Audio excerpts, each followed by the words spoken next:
Gracias. Continuamos con Cartas sobre la Mesa. Llegó el momento de hacerle honor a esto, precisamente al nombre del programa, Cartas sobre la Mesa. Ahí las ponemos para que usted siempre tenga la última palabra, pero después de escuchar a gente que sabe del tema.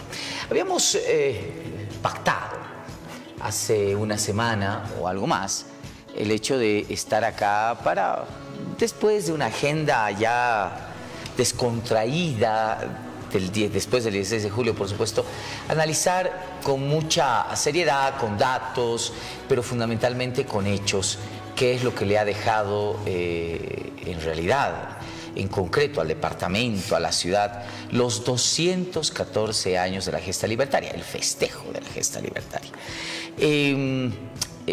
Lo habíamos hecho con dos especialistas que indudablemente nos van a decir muchísimo hoy día. Está con nosotros la doctora Melody Jiménez, abogada constitucionalista. Melody, gracias. ¿Cómo están? Muy buenas noches. Es un gusto volver a estar acá en nuestra casa, en Televisión Universitaria. Es un gusto volver a poder tocar estos temas tan importantes y saludarte, querido Marcelo, después del 16 de julio y después del Chaki del 16 de julio. Eso es, ¿no? ¿Qué hay después del Chaki? Está con nosotros Roberto Márquez, especialista en temas de gestión municipal, columnista además de varios medios de comunicación. Te seguía mucho en Página 7, pero te veo también que publicas en otros lados. Sí, efectivamente. Buenas noches. Primero, saludar a toda tu teleaudiencia. Un gusto estar acá en Cartas sobre la Mesa. ¿En qué otros medios estás?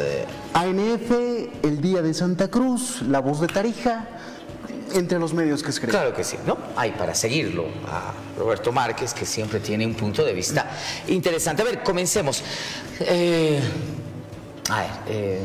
2000 años atrás, el emperador Julio César decía, en su momento más difícil, se había él declarado dictador, ¿no? Y era el momento de darse un baño de legitimidad. Las cosas no le iban bien, ¿no? Y lanza una famosa y célebre frase, pero altamente utilitaria. No es que Julio César era un pepino o esos de ellos, no. Era un tipo que la pensaba bien y saca de la galera algo que creo que se ha quedado por el tiempo. Dijo, pan y circo. Saca la carta debajo de la manga. Pan y circo, eso es lo que dijo. La carta debajo de la manga. Exactamente. Jugó esta carta. Estaba mal, no les podía dar pan, se había dado dictador, no había obras en Roma. Cualquier coincidencia es eso, coincidencia. ¿Verdad? Eso. Pero dice, hay que dar circo. Espectacular. Y se mete ahí de repente a abrir el circo y mete a leones y gladiadores para que se maten, ¿verdad? Y la gente, el pueblo disfrutaba, ¿verdad? Con el espectáculo. Y se olvidaba que no comía, se olvidaba que no había la suficiente atención a Roma, etcétera, etcétera. La pregunta sí, directa a la yugular. ¿Eso es lo que hemos vivido estos días? ¿Un intento de expiar la falta de gestión municipal con algo de circo? Probablemente sí. El diario sacó una nota muy interesante el día de hoy, donde compara las promesas hechas por el alcalde el 15 de julio del año pasado con las de ahora, ¿no? Y no se ve un avance en absolutamente nada. No tenemos los parqueos tarifados, por un lado, no tenemos la estatua del gran poder, y estamos esperando a que venga un crédito del BID para la iluminación de la ciudad, que ya se había prometido. Entonces, esto nos obliga a preguntarnos qué es lo que está pasando en el tema de gestión. Y eso, aparte de aquello, el circo no solamente es municipal, sino que también sube al nivel de la gobernación, y estos ámbitos de trabajo que deberían ser coordinados empiezan a tener fallas. Y aquí tengo un punto que creo que es clave, no solamente para el municipio de La Paz, sino para varios municipios en el país: el tema de los límites de todos los municipios. No sabemos hasta el día de hoy de dónde es Palca y La Paz, Achocalla o El Alto. Lo mismo pasa en Santa Cruz. No sabemos dónde es Santa Cruz de la Sierra y dónde termina y empieza Guarnes o Cotoca. Y aquí la gobernación y los municipios juegan un papel central. Definir los límites, que son muy importantes para después empezar a hablar del área metropolitana, que ya no les están empezando a vender, hay proyectos de ley y demás, pero si no tienes unos límites que los conozcas, es muy difícil avanzar y ver hasta dónde vas a poder crecer y hasta dónde tiene que llegar tu labor como municipio. Y estos son temas que se han dejado de lado, pero que sí se han explotado muy bien. Las verbenas, tanto la que había en San Francisco como en la Ciudad del Alto, en el Teleférico Rojo. Una más exitosa que otra a distancia. A distancia. No sé. A distancia, no sé, vamos, hombre, no sé. hay que decir las cosas como son. Es decir, que la verbena fue un éxito, fue un éxito. Eso es indudable. Que la gestión es un desastre, también hay que decirlo. ¿Qué es lo que falta en el ámbito de la gestión municipal? Falta corazón, falta planificación, falta poder decir cuál es la paz en la que vivimos, cuál es la paz en la que queremos vivir, en la que queremos construir sobre todo un futuro para nuestros hijos, realmente con una vocación de ciudad, ¿no? Realmente sabiendo para qué estás haciendo las cosas. Y esto ya lo decíamos la anterior semana, el tema de la agenda de julio dejaba pues un insabor realmente incompleto, porque además tenías aceras reentregadas, tenías el letrero de la llamita como boom, que además había sido también entregado en marzo, y esto lo denunció uno de los concejales, que lo volvieron a entregar en julio, y creo que hay que rescatar algo positivo, pero que ya lo habíamos dicho, que viene de gestiones antes, que es el embovedado del Río Choqueyapu, de la avenida Poeta, que es una continuación del Parque Urbano Central del primer PDM, que es además una obra que viene desde el 2019 con la primera piedra fundamental que se pone, pero que además tiene la visión no solamente de contrarrestar el tema de prevención de riesgos, sino que además sobre esta, y ya hay los planos viales aprobados, va a venir pues posteriormente una gran avenida que va a conectar hacia el viaducto del acero de Obrajes y se va a ir al sur, y esto es algo que ya está hecho desde el 2019. Entonces, ¿cuál es el logro para la ciudad y qué es lo que queremos los paseños de aquí 1 año, 2 años o a largo plazo? Eso es lo que me preocupa, el largo plazo. Es decir, bueno, que te asfalten una calle, que te hagan un paso de los chaves de la acera. Ya, ok. Pero, ¿qué va a ser de La Paz de aquí a 20 años? A ver, quiero recordarles que no hay nada que se invente de una para otra, ¿verdad? Señores, esta ciudad fue producto de lo que hizo Juan del Ganado en su momento, pero hay que reconocer que gran parte de lo que hizo Juan del Ganado en el ámbito de obras gigantes fue el tema de la planificación de Ronald McLean, definitivamente. Ronald McLean soñó el Puente de las Américas, soñó otra... La costanera, Cantutani, ¿verdad? Es un trabajo que lo planificó. Luego vino Juan del Ganado.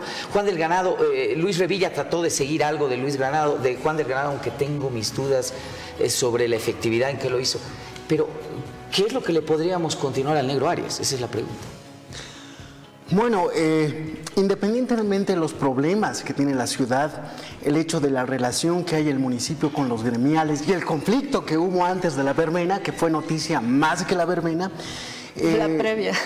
que la previa de la verbena, nos muestra que en parte hay una crisis de autoridad, ¿no?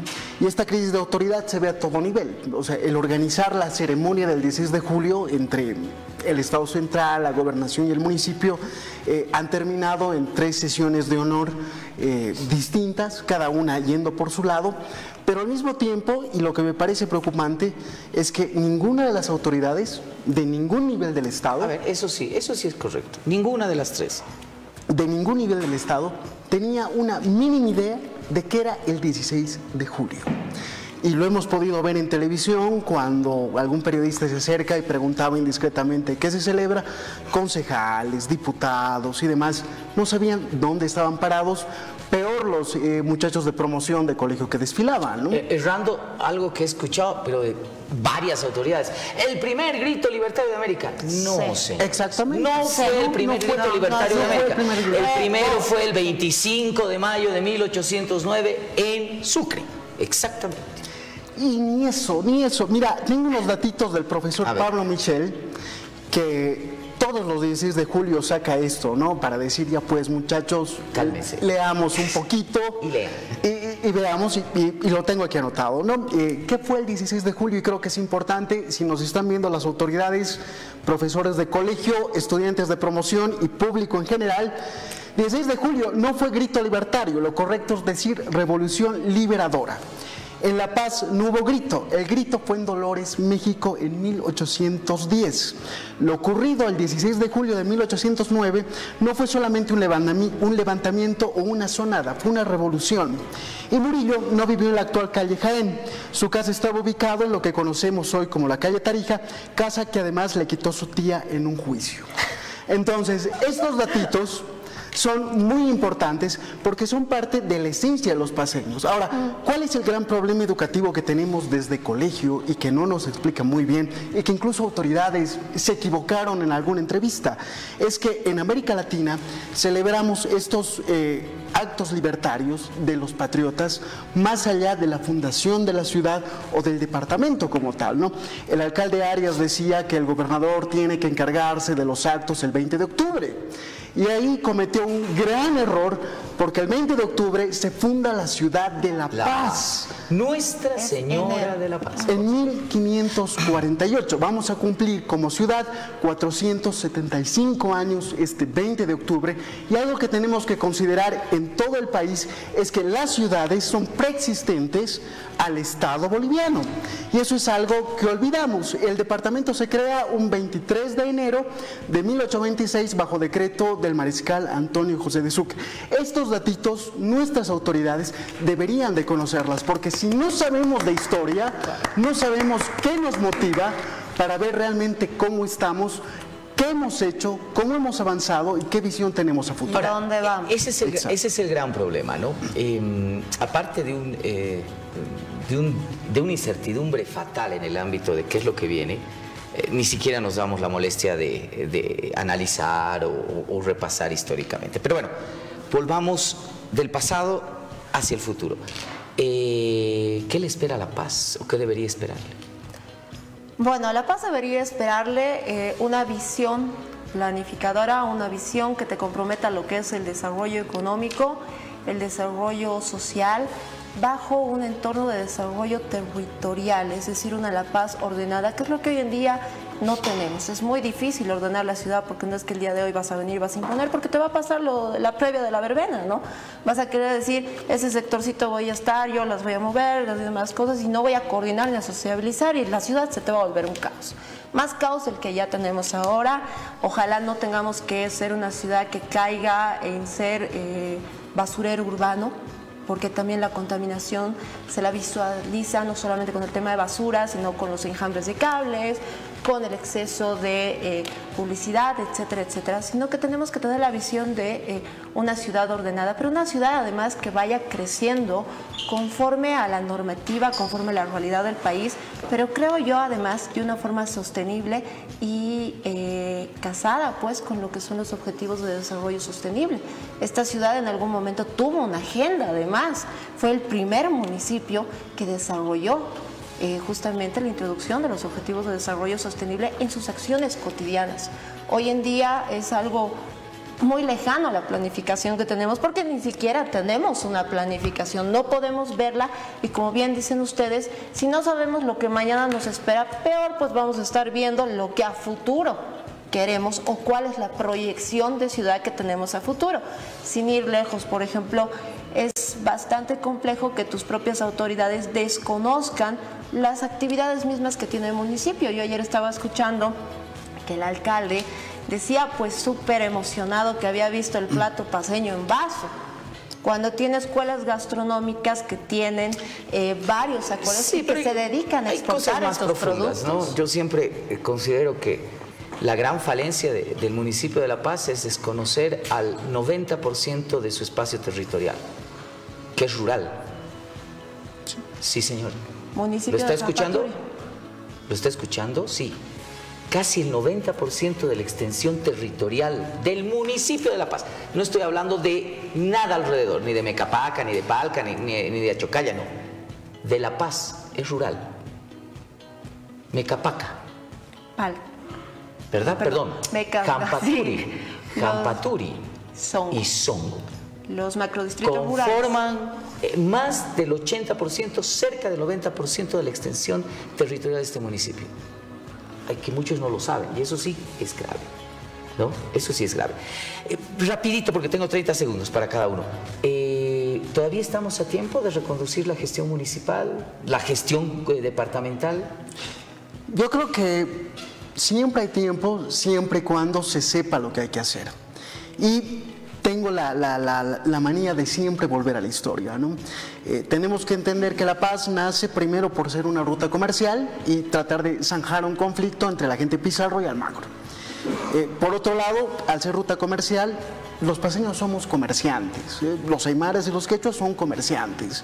El siglo XX, principios del siglo XX ha demostrado el peso que tenía La Paz en el tema del oro, de la industria, etcétera, etcétera, etcétera. ¿Cuánto de aquello podemos recuperar? Porque somos gente que trabaja, que nos gusta trabajar y que lamentablemente por la situación en la que está viviendo no solamente el departamento sino la ciudad, los está expulsando hacia el oriente. Entonces, ¿qué facilidades va a dar la administración gubernamental como municipal para que esas inversiones se queden acá en La Paz? 30 segundos. La planificación estratégica de la ciudad tiene que ser tangible. No existen los intangibles, no existen los planes que no se ven, pero se pretenden hacer con voluntad, con paz y amor. No. La ciudad se construye con objetivos, con misión y con visión. Mientras no tengamos esto claramente establecido, pues seguiremos sin saber a dónde vamos. Es un gusto siempre conversar con ustedes, de verdad. El gusto y sobre es nuestro. temas municipales más aún. A mí me preocupa algo. Es, sí, censurable, a veces despreciable el circo, pero ¿sabe qué? Funciona. El pan y el circo muchas veces funcionan electoral y políticamente. Vamos con Alexandra Paz ya para finalizar el programa.